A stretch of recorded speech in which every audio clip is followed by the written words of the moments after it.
Hi everyone, welcome back. I am Utpal Raj and in this video I will show you how to change your birthday in a Google account.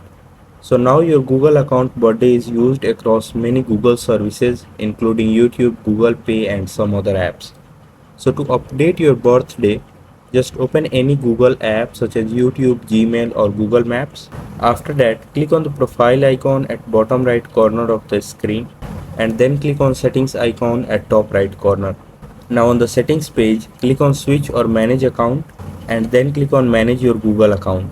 Now just click on personal information option and then click on birthday option. Now on this page again click on birthday and from there you can update your birthday. First update the day, then select the correct month and then select the correct year. After changing it, just click on save button. You may need to also verify your identity using password or maybe verification code. So just proceed with the on-screen instructions and your Google account birthday will be updated. So if this video helped you in any way, make sure to like it, share it and subscribe to this channel. Thanks for watching.